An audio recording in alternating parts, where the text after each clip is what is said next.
Salutations à tous, frères et sœurs. Salomon Kakanadada. Salutations à toi également qui viens de découvrir cette chaîne Zoulasan officielle. C'est toujours le frère Motati Timbe dans la continuité des messages et des exhortations par la manifestation de la grâce de Tété, Loba, unique créateur, et par la permission du seul enseignant mandataire à notre époque, notre Mouledi, Zoulasan, dans le puissant nom de Tchorkisabé et du deuxième. Nous avons encore la grâce de pouvoir aller dans le livre mystérieux, ce rouleau puissant manifesté pour notre libération spirituelle. Disponible dans les éditions Zoulasan.com. Donc je vous invite véritablement, puissamment, à vous le procurer, car c'est la source libératrice, la véritable spiritualité originelle, restaurée de l'homme noir.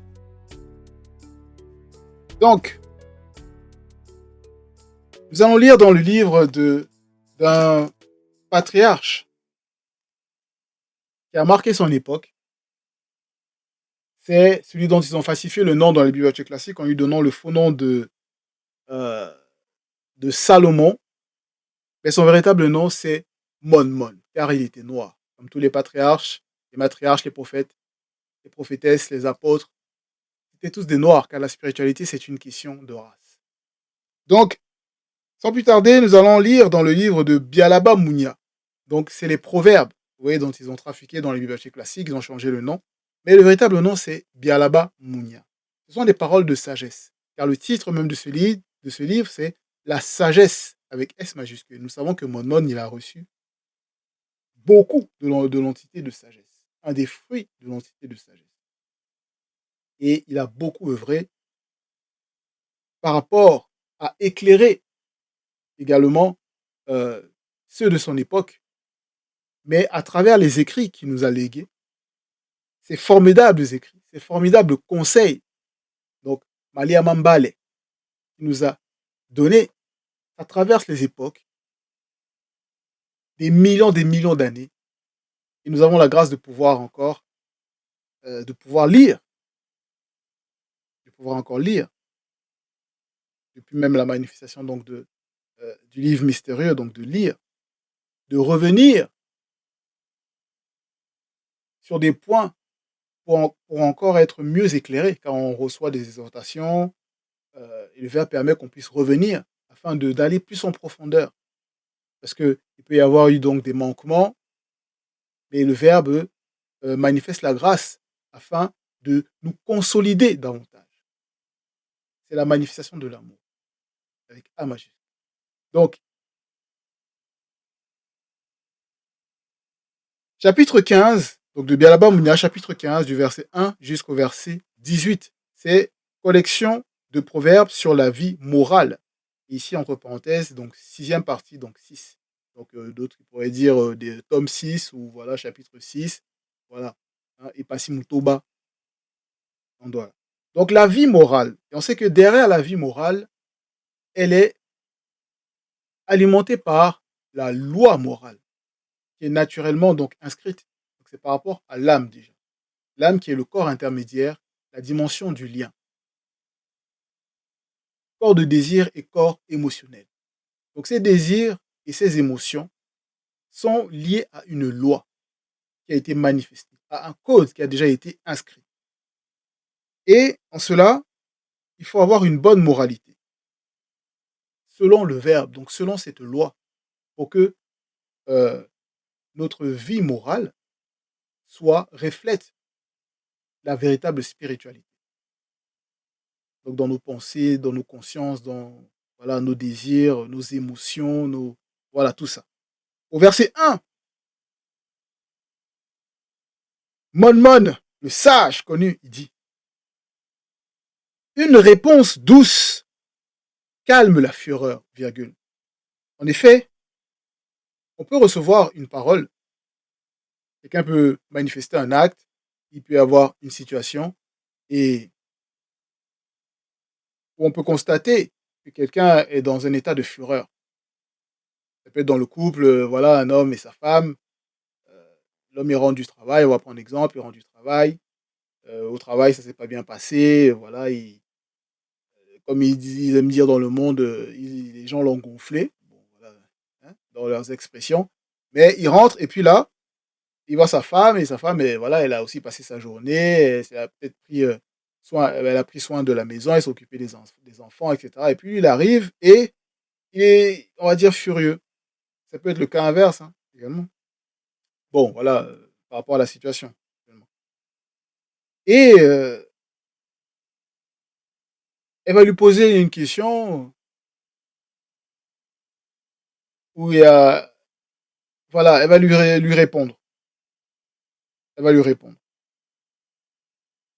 Et la manière dont elle va lui répondre de manière avec douceur. C'est pour ça qu'il dit une réponse douce. Et lui, en rentrant, voilà, avec tout ce qu'il a pu vivre au niveau de la journée à l'extérieur, il rentre et ça le calme, ça l'apaise. Vous voyez? Ça l'apaise. Donc une réponse douce, donc remplie de sagesse, qui est orientée pour pouvoir délivrer, calme la fureur, virgule. Mais une parole dure excite la colère. Imaginez s'il rentre peut-être, et puis là, sa femme, voilà, elle vient avec des paroles comme les femmes non initiées, là, blanches et sans mêler, qui marchent pas sur la vérité. Elles vont parler de manière dure et voilà, ah, t'as pas fait ci, t'as pas fait ça, t'étais où, la jalousie et tout ça. Vous voyez? Et là, ça peut le, le mettre en colère. Voilà. Vous voyez? Or, la parole douce permet de régler les situations. Voilà. Ça débloque les conflits. Hein. Ça débloque les conflits. Parce que on sait que la parole est semblable à un feu. Il suffit d'un petit feu comme ça pour embraser toute une forêt. Vous voyez? Si, donc la parole, si elle est mal utilisée, c'est pas bon. Donc, vaut mieux rester dans le. Hein, vaut mieux ne rien dire. Donc, verset 2, le verbe de Loba est en tout. Non, verset 2 plutôt, oui. La parole des sages connus, virgule, rend la science aimable, virgule, et la bouche des insensés répand la folie. Vous voyez?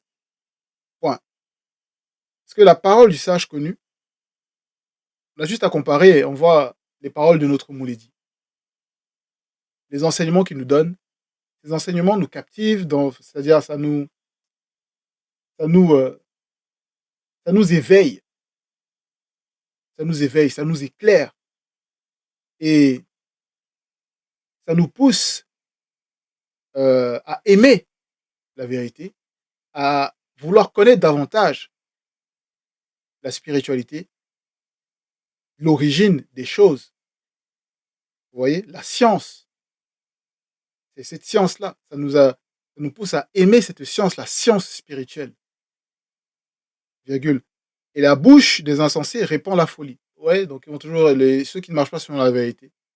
Des personnes qui se disent connues, ou des personnes qui, voilà, on peut prendre les Trump, les Musk, Elon Musk, tout ça, ces personnes qui pensent, voilà, être connues selon le visible, qu'ils ont la sagesse, ils vont raconter du n'importe quoi, vous voyez, mais ils vont répondre que de la folie, donc des mensonges, la fausse doctrine.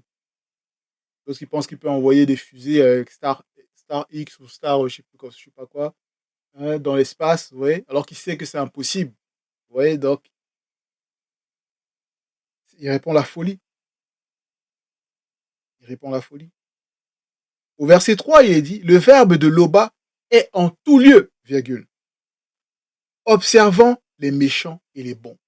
Et oui, parce que Loba, donc t'étais l'unique créateur, il a tout créé par la manifestation de sa volonté, par son verbe, et à l'intérieur des deux.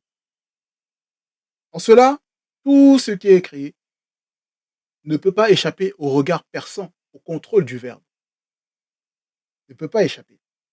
Vous voyez, contrairement à ce Dieu dans les Bibles, dans les religions, là, précisément par rapport à la Bible, dans Genèse 18, 21, qui a besoin de descendre dans sa création, sa soi-disant création, pour vérifier si une information est juste et vraie. Donc sa créature est informée avant lui. Mais ici, le verbe de Loba est en tout lieu, observant les méchants et les bons. Donc les méchants qui pensent, en faisant tout ce qu'ils vont faire là, qu'ils ne vont pas avoir euh, une rétribution ou voilà, euh, la justice manifestée par rapport à leur acte, ben, vous allez voir. On peut même voir les exemples, hein. Mais le verbe observe aussi les bons.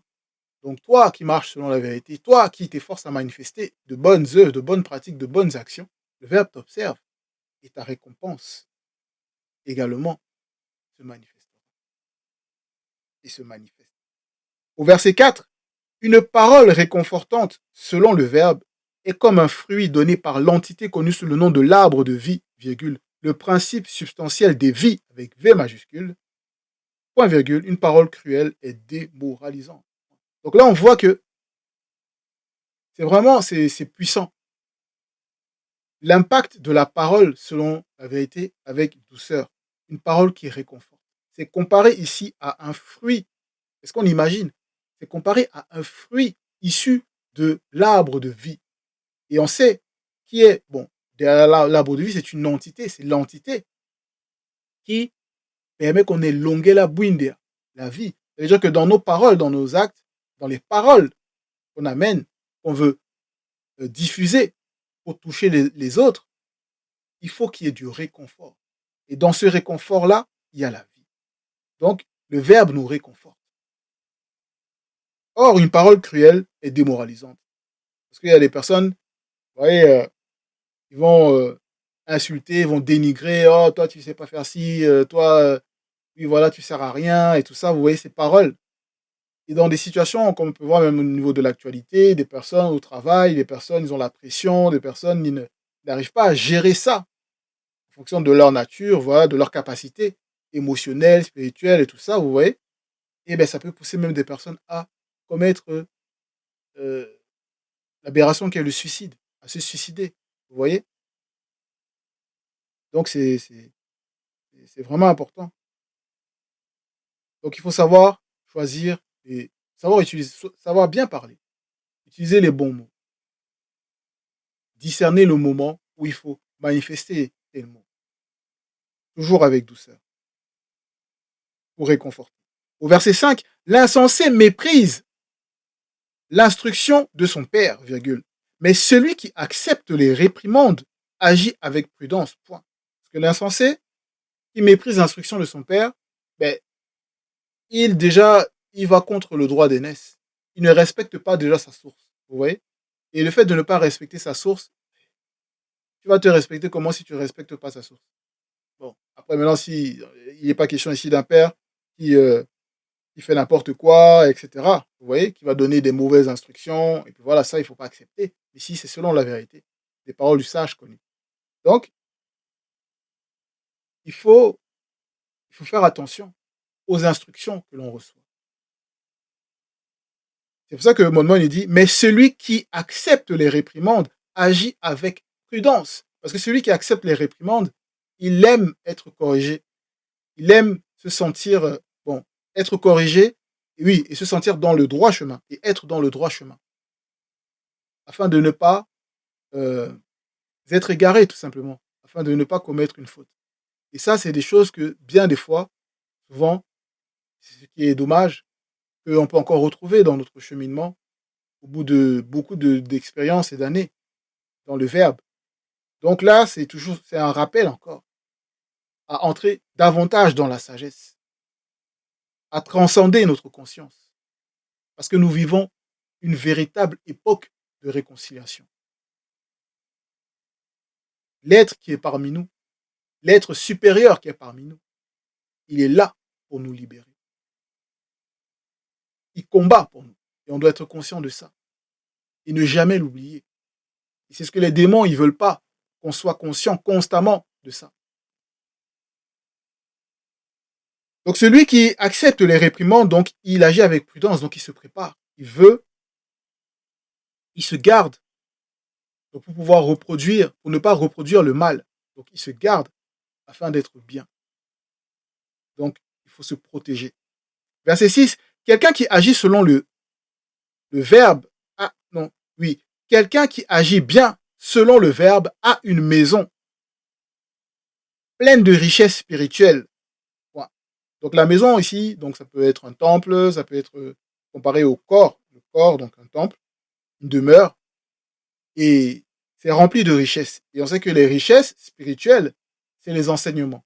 qui vont nourrir notre esprit, afin que notre esprit puisse diffuser cela, cette intellection-là, pour que notre âme puisse être éclairée pour mieux utiliser son corps physique, son avatar physique, afin d'être agréable face aux recommandations de la loi morale et spirituelle avant tout.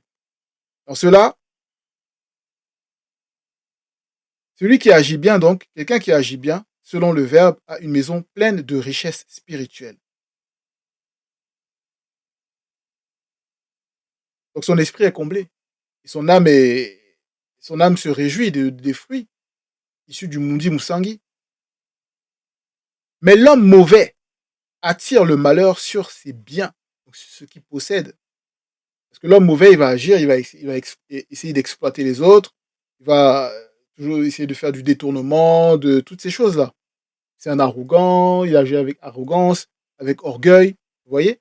Et même manipulation. Et le fait d'agir ainsi, ben, lui-même, il se cause du tort, parce qu'il y aura toujours le contre-pouvoir. Ça veut dire que même ses biens lui seront retirés. Vous voyez, même les dictateurs, on dirait Ali Bongo, tout ça, les présidents, même plusieurs, hein, ils sont au pouvoir pendant longtemps, longtemps, longtemps, et à un moment donné, quand ça dérape, ça tourne, voilà, hein, à leur désavantage. Là, ils perdent leurs biens, tout ce qu'ils avaient pu obtenir à l'étranger, les voitures de luxe, les demeures, les appartements et tout ça, confisqués. Et vous voyez tous ces trucs. Et après, ils vont crier et tout ça. Donc, il faut agir avec justice. L'injustice ne mène qu'à la... On va voir par la suite.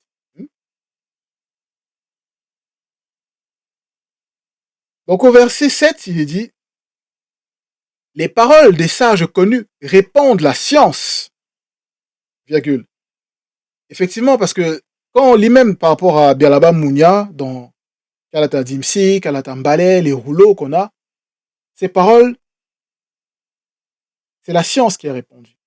Et ça, c'est la science des initiés.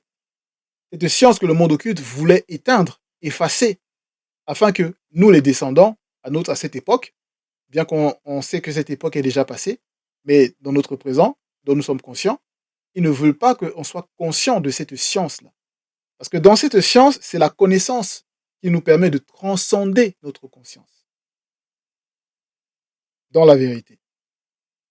Parce que c'est l'éducation qu'on n'a pas eue, mais à partir du moment où on a reçu la grâce d'entrer dans le Verbe, c'est cette éducation-là, à la science de vie. On se souvient même à l'école, il pouvait avoir, voilà, il y a des matières, sciences science et vie de la Terre, sciences de ceci, sciences de cela, mais il faut aussi se focaliser, mais primordialement, donc premièrement aussi sur la science de vie. La science de vie par rapport à la loi morale, comment se comporter, même en communauté. Et oui, et éviter des comportements qui ne sont pas bons, tout simplement. Qui ne sont pas beaux spirituellement, voilà, qui passent pas. Donc il y a encore du travail. On doit encore plus travailler. Donc il faut encore travailler. Il ne faut pas abandonner. Parce que le monde occulte n'abandonne pas, hein. Mais la conscience du cœur des insensés, la conscience du cœur des insensés n'est pas droite. Vous voyez? Est-ce qu'ils sont pas justes? C'est pas propre. Quand la conscience n'est pas droite, ben voilà, c'est une conscience détournée. C'est pas bon. Verset 8. Les pensées des méchants sont en abomination à Mundima Beko qui s'est dit. L'entité des châtiments en charge du domaine de la nature. Virgule. Mais la prière des hommes droits connus lui est agréable. Lui qui, à lui, donc L majuscule, à Mundima Beko qui s'est dit, lui est agréable. Donc Mundima Beko qui s'est dit, cette entité redoutable et puissante, elle observe. Les pensées des méchants là, c'est une abomination. Donc imaginons un peu, quand on n'aime pas quelque chose, nous dans le visible déjà à notre échelle, à notre réalité, quand il y a quelque chose qu'on déteste, et on voit l'émotion voilà, qu'il y a derrière.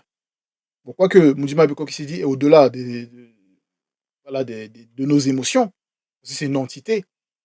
Et cette entité sait. Mais imaginons, pour faire la comparaison, pour réellement prendre conscience, quand on se comporte mal, Quand on fait quelque chose qui n'est pas bon, spirituellement, comment est-ce qu'on nous voit? Il faut qu'on garde ça dans notre conscience. Pour que on maintenant, à partir de maintenant, là, il faut que ça voilà, ça soit droit, droit. Donc les pensées des méchants sont en abomination à Mudima Bekok, c'est des virgules. Donc il n'y a pas de hein, demi-mesure, non, en abomination, virgule. Mais la prière des hommes droits connus lui est agréable. Donc c'est cet homme droit connu là où il faut entrer à 100%. Parce que l'homme droit connu se recommande toujours en prière. Parce qu'il y a différentes sortes de prières. Verset 9, la voix du méchant est en horreur à Mundima Beko qui s'est dit. Donc la voix du méchant également, donc le chemin, la voix, le chemin. Mais il aime celui connu qui poursuit la justice. Il aime celui connu qui poursuit la justice. Donc on doit rechercher la justice pour ne pas être en horreur ni en abomination. La justice. Donc à être juste. À être juste. Pas de deux poids, deux mesures. Voilà. Pas d'hypocrisie. Celui qui s'écarte du bien sera sévèrement puni. 2 points. Refuser les avertissements conduit à la mort spirituelle. Point. Donc là, on voit, il y a beaucoup d'annotations. Beaucoup d'annotations. C'est lourd, c'est la nourriture solide. Donc celui qui s'écarte du bien sera sévèrement puni. Donc, il ne faut pas s'écarter du bien. Parce que le bien, c'est un chemin. C'est le chemin qui mène donc à l'Ongela Windia, à la vie éternelle. Le fait de s'en détourner et de s'écarter, ça mène sur un autre chemin. Et ce chemin-là, c'est un chemin qui conduit à la mort spirituelle. Donc quand on avertit, on reçoit des avertissements, tout de suite il faut prendre conscience et enlever donc euh, la faute, l'épine, tout ce qui, voilà, qui peut nous retenir encore d'être dans la joie, d'être dans la justice, d'être juste, d'être dans la tranquillité selon le verbe, dans le calme. Et on peut voir même par rapport bon, il y a beaucoup d'annotations dont je vous invite fortement, frères et sœurs, Takanadada, à lire tranquillement, parce que c'est important. Ça permet d'entrer plus en profondeur par rapport à ces versets. Et là, on va citer juste par rapport à Bialaba Mounia, chapitre 11, verset 4, où il est dit: au jour de la colère divine, divine avec des majuscules, la richesse ne sert à rien. Ceux qui recherchent la richesse tout le temps, la richesse ne sert à rien. Mais l'entité de justice délivre de la mort spirituelle. Vous voyez? Donc, l'entité de justice agit, se manifeste. On va également lire au verset 19 où il est dit: ainsi, l'entité de justice conduit celui connu qui pratique la justice selon le verbe à la vie, avec V majuscule. Mais celui qui poursuit le mal trouve la mort spirituelle. Donc on voit là, celui qui poursuit le mal trouve la mort spirituelle. Ce chemin-là, cet autre chemin, c'est voilà, c'est la voie du mal, le chemin du mal. Ça mène à la mort spirituelle. Même dans le chapitre 13, verset, on peut poursuivre pour aller plus en profondeur. Au chapitre 13, verset 14, il est dit, voilà, je vais mettre là, il est dit: l'enseignement du sage connu conduit à la source de vie. Il permet d'éviter des fautes qui entraînent à la mort spirituelle. L'enseignement du sage connu. Donc, c'est les enseignements qu'on reçoit. Ça conduit à la source de vie. Source avec S majuscule et vie. Et la source de vie est parmi nous. C'est-à-dire, la source qui mène à la vie est parmi nous. C'est notre Moulédi. Le témoin, l'un des deux, qui fait un avec l'unité des deux. Le véritable Christ, Dieu qui savait, qui était noir. Il permet d'éviter des fautes qui entraînent à la mort spirituelle. Voilà. Et on termine par rapport à ici, les exemples. Chapitre 14, verset 27, la base.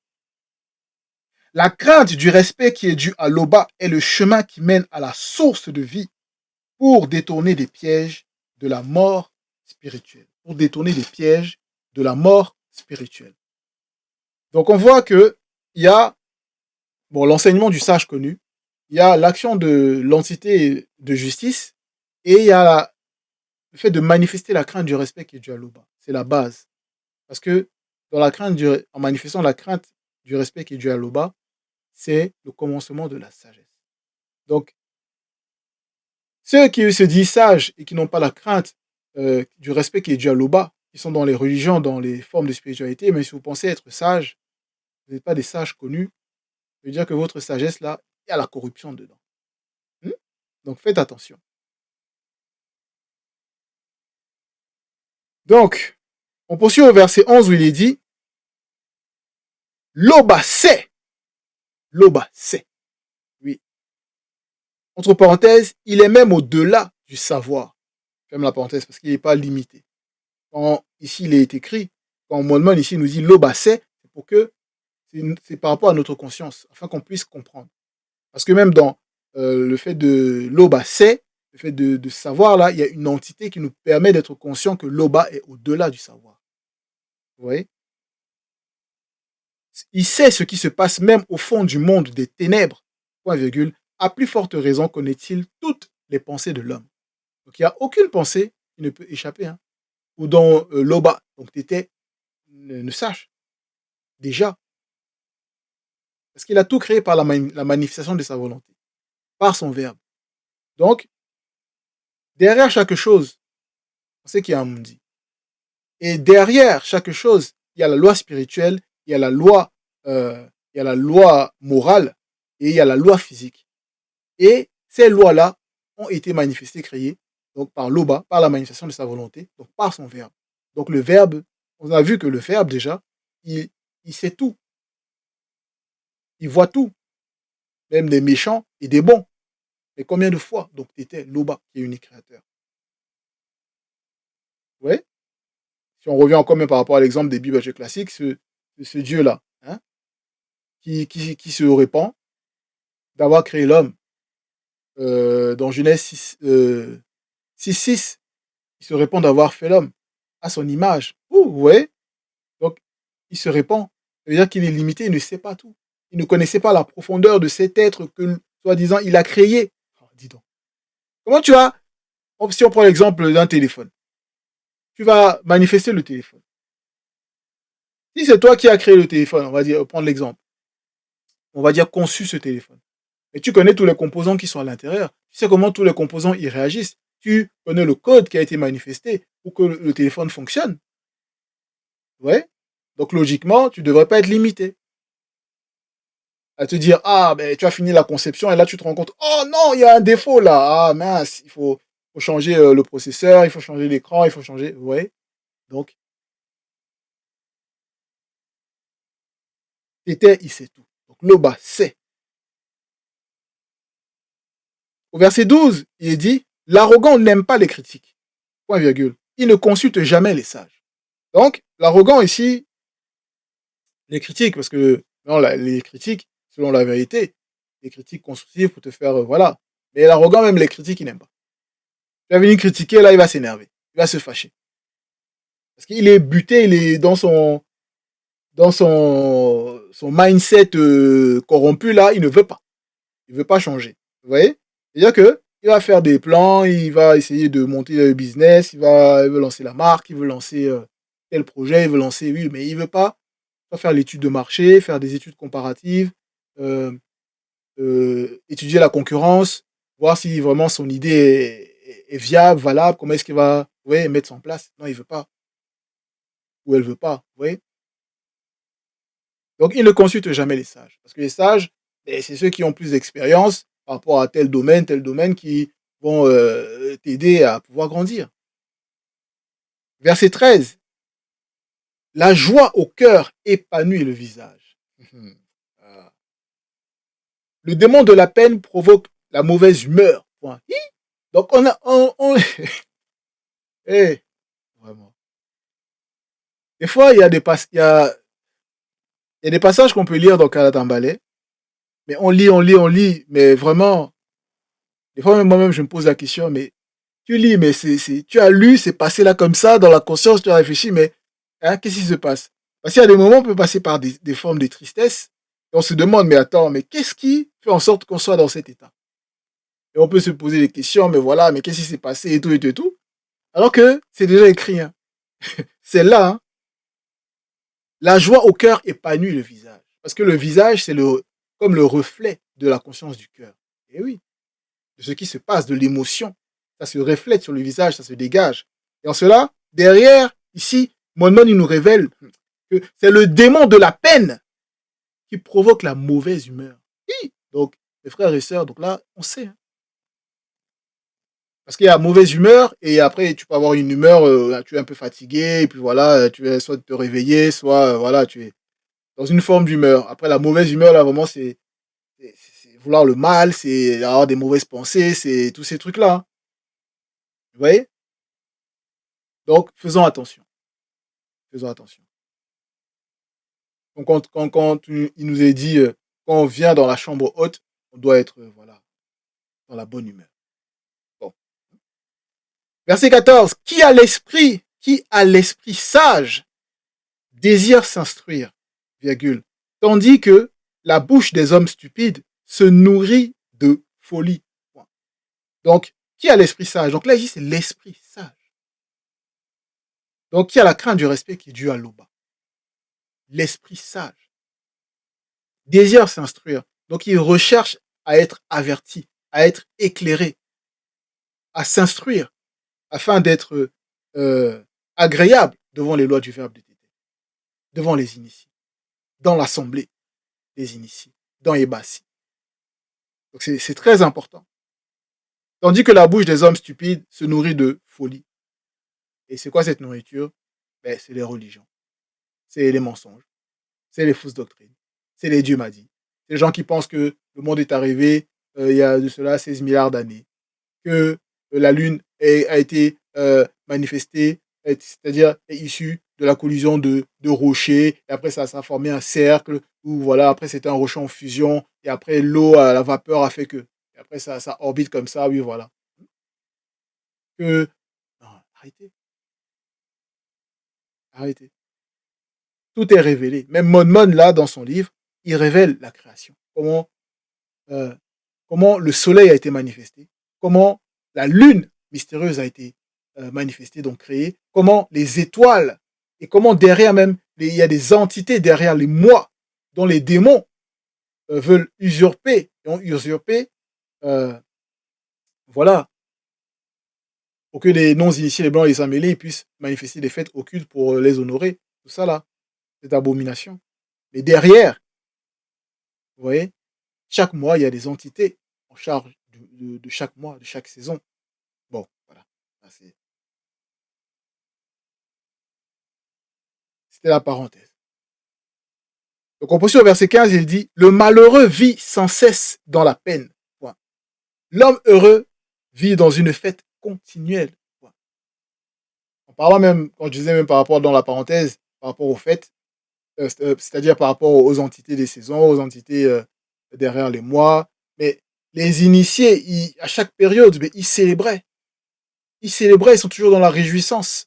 Ils célébraient de ce que ils sont conscients de ce que Tété est unique créateur, de ce qu'il y a des prophètes, des prophétesses, des patriarches, des matriarches qui ont cheminé avant eux, qui leur ont légué, qui nous ont légué de la richesse spirituelle. Vous voyez? Donc il y avait toujours des fêtes. Mais ces fêtes-là, maintenant, les non-initiés, ben, ayant copié, ben, détournent. Vous voyez? Ils détournent le sens. Ils détournent le sens profond de la pratique. Et après, maintenant, voilà, ça devient une abomination. Mais le malheureux vit sans cesse dans la peine. L'homme heureux vit dans une fête continuelle. Au verset 16, mieux vaut avoir peu et être soumis au verbe de l'Oba que posséder beaucoup et vivre dans l'inquiétude. Comme je disais, les gens qui recherchent la richesse, la richesse, la richesse, là, comme on a lu dans Bialaba Mounia, je crois que c'était au chapitre 13,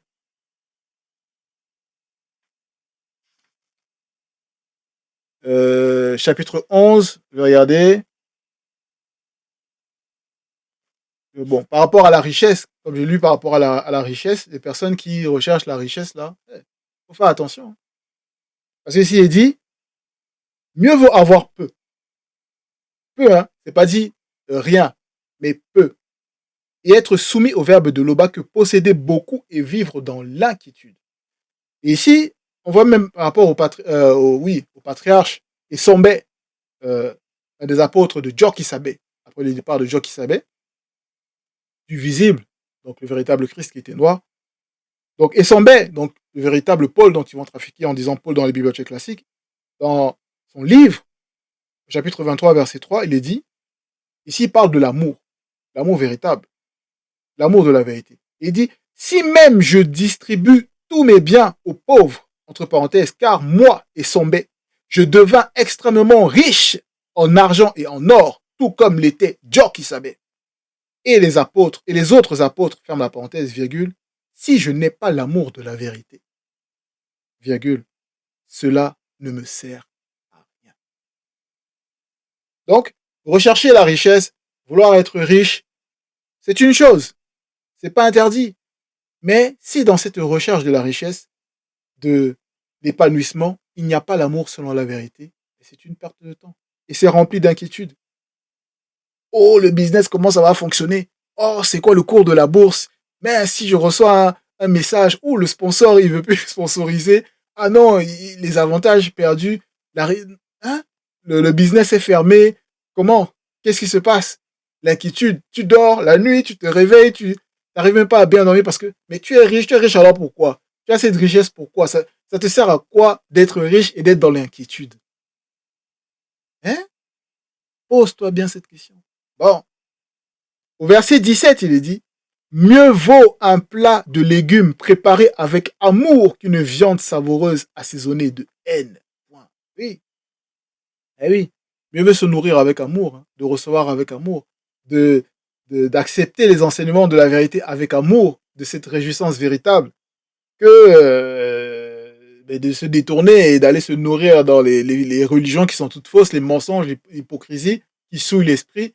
Voilà, où il y a, c'est la haine, la barbarie. Vous voyez ce qui se passe dans les pays, là, au Soudan. Vous voyez la guerre au Soudan. Des années de guerre, des meurtres, la barbarie au nom de la religion, au nom des faux dieux derrière ces religions.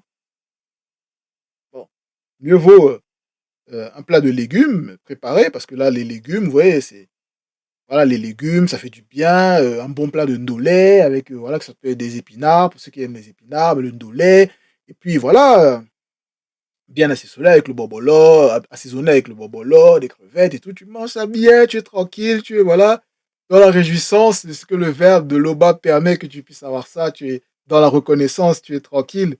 Une viande là, tu veux une viande savoureuse là, mais voilà, tu veux faire, tu veux manger là, comme l'histoire avec là, il y a une histoire avec quelqu'un, ça c'est un restaurateur qui aimait bien faire des trucs avec la viande, le sel là, il faisait comme ça là, donc il découpait. Regardez son histoire avec comment il a fini. Il voyait déjà. Vous voyez, je prends cet exemple par rapport à la viande, vous voyez, donc il aimait tellement la viande, mais cette viande, comment il préparait ça et tout ça, c'était assaisonné. Comment il assaisonnait avec le sel? C'était assaisonné d'orgueil, il n'y avait pas d'humilité. Oh, c'était ton verbe est puissant. Donc, mieux vaut un plat de légumes préparé avec amour qu'une viande savoureuse assaisonnée de haine. Dernier verset. Un homme coléreux provoque des disputes, virgule. Un homme patient les apaise. Point. Et oui, quand on dit ici un homme, attention, les sœurs, c'est aussi une femme. Hein. Donc un homme ou une femme, attention. Hein. Donc, un homme coléreux provoque des disputes, donc un homme ou une femme. Et un homme ou une femme patient ou patiente et patiente les apaise. Donc il faut faire attention. Il faut manifester de la patience. Il faut manifester de la patience. Parce que le verbe est patient avec nous. Notre Moulidi est tellement, énormément patient avec nous. Parce qu'on a besoin de grandir encore spirituellement. Toujours grandir spirituellement. Pour être véritablement affermi. Par rapport à la loi morale, déjà. Donc, c'était le dernier verset pour cette exhortation, ce message. C'était Loba, unique créateur et toujours glorifié. Courage à vous, frères et sœurs. Salam, Kakanadada.